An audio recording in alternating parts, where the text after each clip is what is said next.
Are you suddenly waking up in the middle of the night, 3 a.m., 4 a.m., really early in the morning out of nowhere? Sometimes this is because of hot flashes and you wake up and you're drenched in sweat, soaked and burning up. For a lot of women in perimenopause and menopause, it happens without any night sweats or hot flashes at all. You just wake up randomly and cannot get back to sleep. Now, if that sounds familiar, this video is for you. Insomnia, sleep disturbances, and other sleep problems are very common in perimenopause and menopause. And today I'm going to break down why this happens, why it matters, and what you can do about it. So let's jump on in. First up, why does this happen? Sleep is actually a very delicate balance in the brain. We have neurotransmitters or brain chemicals that keep us up, and then there are other neurotransmitters and brain chemicals that keep us asleep or put us to sleep. For deep, refreshing, and restorative sleep, we need the stay awake messengers in our bodies to calm down and simmer down, while we need the go to sleep messengers, those neurotransmitters that tell our bodies to go to sleep. We need those to step it up.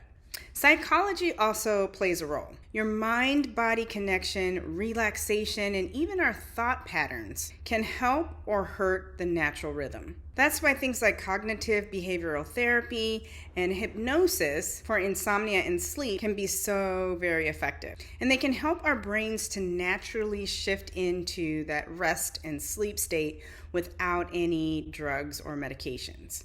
Now here's where the hormones come into play. There are estrogen receptors throughout the brain, including those parts of the brain that regulate our sleep. And these areas actually overlap with the areas in our brain that are in control of temperature regulation. And that's why hot flashes and insomnia often go hand in hand. But here's a little twist on it. Not every single night awakening is associated or connected with hot flashes or feeling hot or sweaty. Many women have what I call brain-triggered awakenings.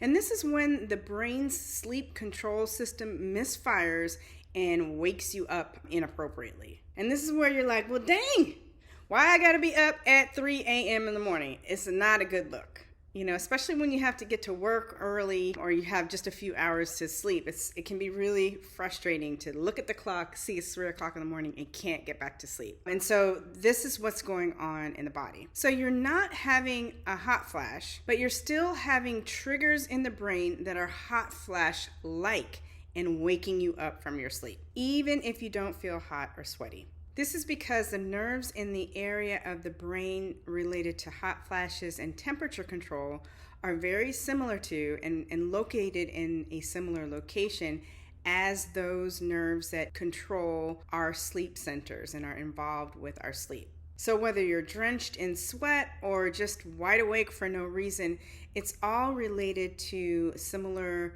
brain circuitry. Another major fact here is the fact that estrogen affects neurotransmitter production. So these are the chemicals in our brains that send messages. So when estrogen levels go down, it has an effect on the production, the secretion, and the metabolism or processing of these brain chemicals or neurotransmitters. So when estrogen drops down in perimenopause and menopause, the whole system gets jacked up and you're waking up in the middle of the night. And this is why this is happening. Another interesting fact is that anxiety and depression can overlap here as well. These mental health issues are also tied to the same areas of the brain. And so with those mental health disturbances, we can often see disturbances in sleep as well. And as we speak, researchers are looking into a specific type of nerve cell or neuron called a candy neuron. It's actually KNDY, but everyone calls it candy neuron.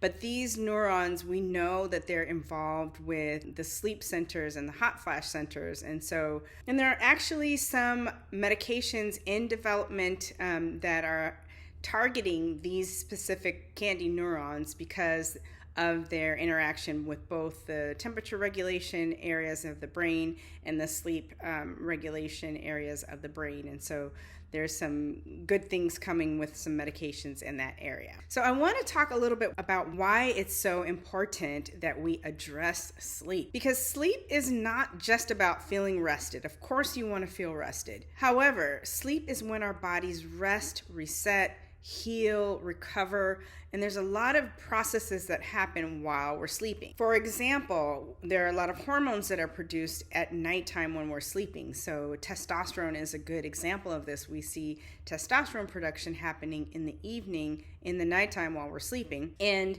testosterone is very much involved with our desire and our arousal. And so when testosterone levels go down, we can see problems with libido. So if you're not getting sleep, it's another reason why your libido might be affected by it. Poor sleep also raises the stress hormone cortisol. And when we have high levels of cortisol, when we have high levels of stress, inflammation in the body rises, and we know this. And chronically elevated cortisol and stress levels increases our risk of weight gain, obesity, and it disrupts our mood. And there's lots of studies on this. There's plenty of studies that show that inflammation in the body can lead to a lot of different, chronic illnesses. Limited sleep, not enough sleep, poor quality sleep can result in a lot of chronic medical conditions.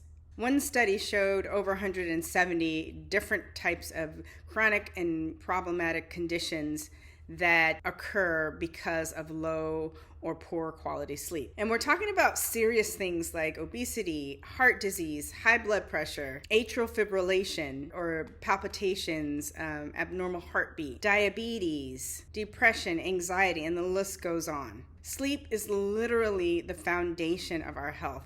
So if we aren't getting good sleep, it's really going to impact every other aspect of our lives. So if you're waking up in the middle of the night, not getting good sleep, not being able to get back to sleep, we really want to address this and do something about it so that we don't have those, long-term problems in the future. So what can we do about it?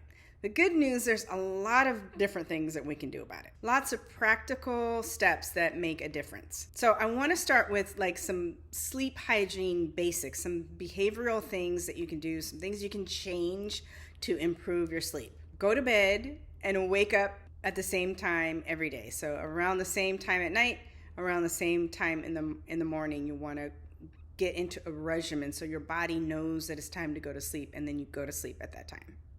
Keep the room dark. You can do that with blackout curtains if you live in an area where there's a lot of outdoor light at nighttime. You can get a sleep mask, and all of those things will help. It really helps the optic nerve. It helps to train your body on circadian rhythms and what time it is, and teaches it it's time to go to sleep. So using those blackout curtains, using a mask, it needs to be dark in your sleep space. Keep it quiet. So if you've got a lot of loud noise outside going on, you want to get some earplugs possibly if you can. So those are things that will be helpful to keep the noise down.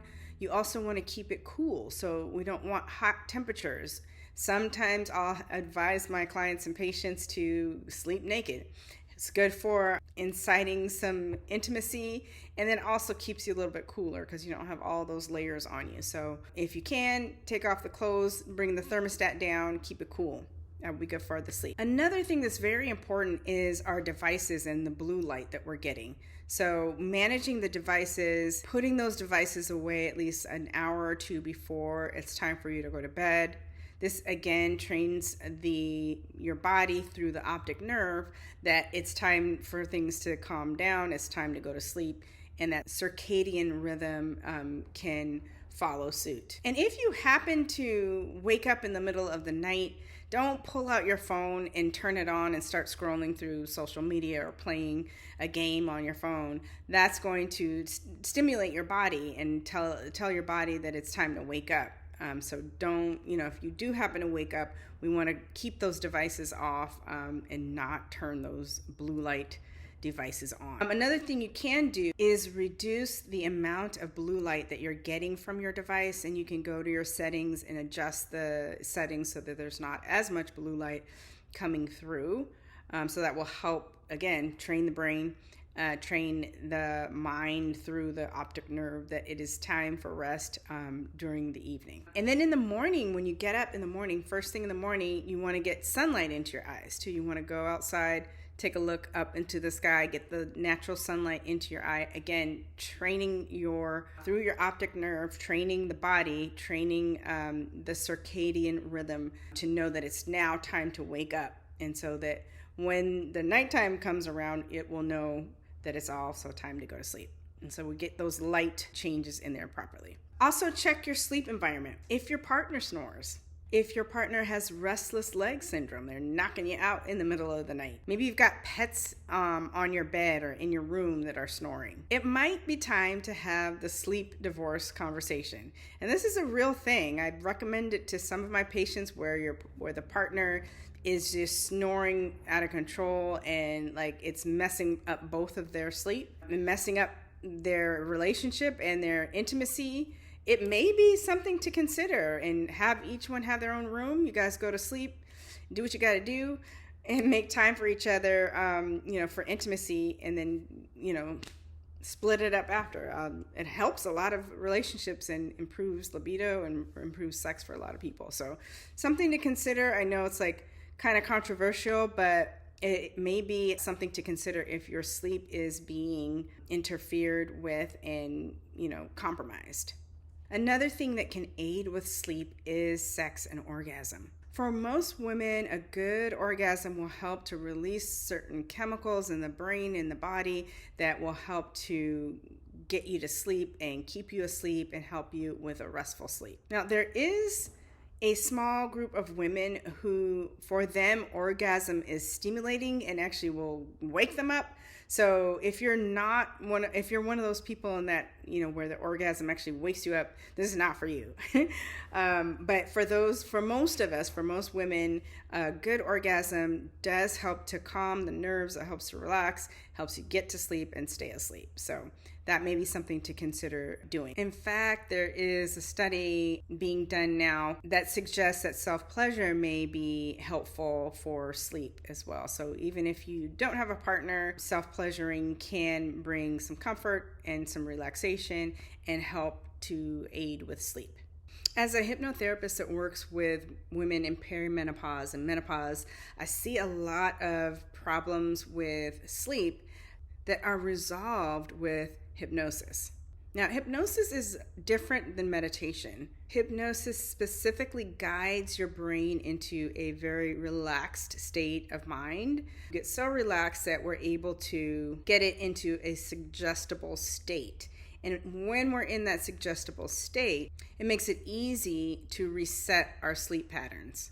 If you're not familiar with hypnosis, hypnosis is essentially a relaxed state of mind. It's very common. It actually happens naturally.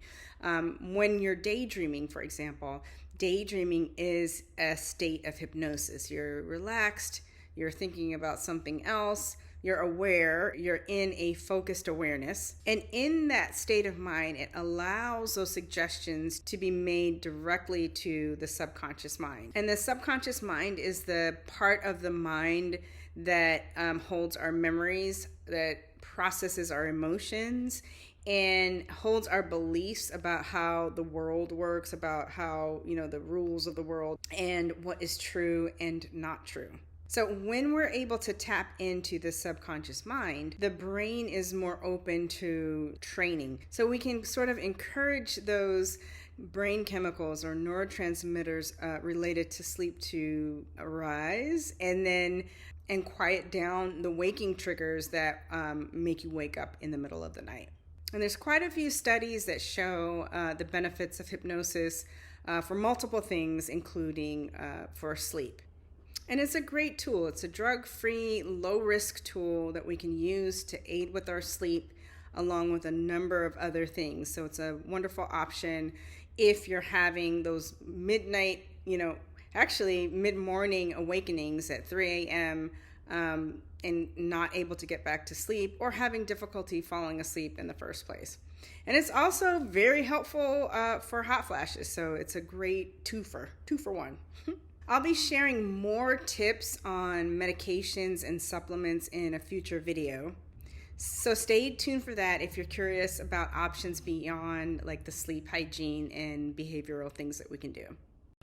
If you found this video helpful, go ahead and click the button to subscribe to the channel and share with a friend. When you do that, it makes it possible for more women to be aware of this information and get the help that we all deserve. And if you'd like to learn more about improving your sleep with hypnosis and discover ways to thrive in perimenopause and menopause, register for my next webinar. The links are in the notes below. Thanks so much for watching. I'll see you soon.